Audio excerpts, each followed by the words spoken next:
Now, it is time for In the Beginning. Yes, I'm talking about the creation of all things. Well, at least the creation of life on Earth. Let's focus on that, I guess. Sure. But of course, preceding that was the creation of everything. Well, anyway, in the beginning, what was it like? Well, using my autism and my sense of intuition, perhaps somehow I could dive back into the past and guess what it must have been like, or what it might have been like. According to my thinking, I'm assuming that when creation was created, somehow it knew it. Somehow creation itself, all the trees, the rocks, the birds, the plants, the fish, everything that made up our world, somehow knew it was created, if in fact that's what happened. Of course, evolutionists will contend that it all evolved over a slow period of time. Well, that's what I believe too, and that's what science points to. But perhaps both are right. Perhaps the planet itself slowly, geologically evolved over time, over 5 billion years or 4.5 billion years or whatever. But as the Earth evolved, at some point life came to Earth and life formed on Earth.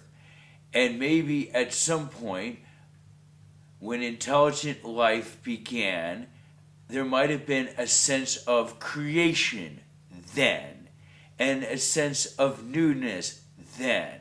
That's the time period I want to focus on. When the first intelligent life, well, probably not even the first intelligent life in the sense of sentient life, such as ants and insects and fishes. Perhaps I'm referring more specifically to the first humanoid life.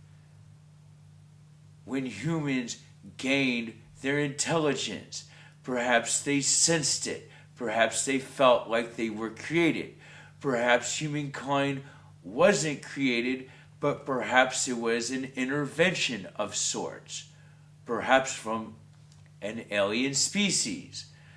The great author Zecharia Sitchin, author of The 12th Planet and numerous other books, believes this may have been the case. He derives his interpretations of this history from deciphering the ancient cuneiform and hieroglyphics. Anyway, so we're focusing on when humankind, was aware of their intelligence, when they became intelligent, perhaps at a moment of creation of some sort or of intervention of some sort, as I suggested, from an alien race. Or it could have been perhaps even more simpler than that. Perhaps it was an event amongst humankind themselves that propelled their intelligence. But whatever it was, at some point we felt the creation. We felt, well, in a sense, that the non-duality was not far behind us, that we just recently stepped into the world of duality. Well, that's really heavy, because when you're in the world of non-duality, you could be in all times and all places at once, much like God can. Perhaps you can't literally do it, but at least you could have a good sense of it all and be able to tap into the knowledge of the distant past or the distant future. If you could truly give up your non-duality, that is. Or truly give up your duality, rather. If you could truly give up your duality, then you could obtain enlightenment and be at one with God and see into the past, see into the future, gain all the knowledge, and experiences from everything. Sure, you can. It's just very hard to do. That's all. So I'm assuming, or at least for me, that I'll probably fall short somehow. But perhaps I could still do a lot anyway.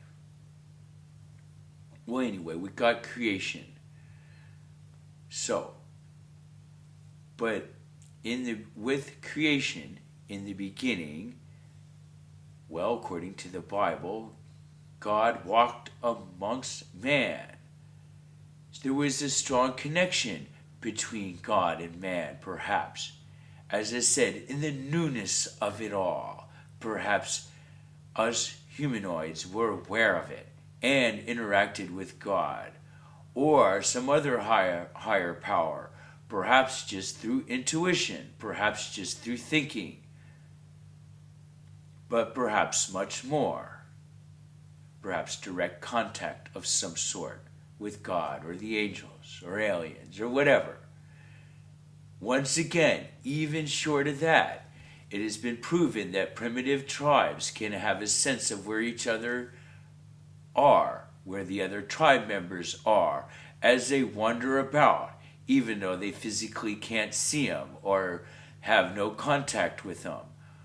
Also, sometimes primitive peoples will know when to go home. That is, they'll be aware of when some sudden cataclysmic event might happen to the family, even though there are no direct clues. They will still somehow know it, somehow sense that their son has fallen off a cliff, let's say, or that he almost drowned in the river, and they will go home at once to help with the situation in whatever way they can. Sure, they will. So, with all that going on, there is a sense that mankind, especially with these primitive peoples, in knowing when to go home and knowing where each other are beyond the range of sensory perception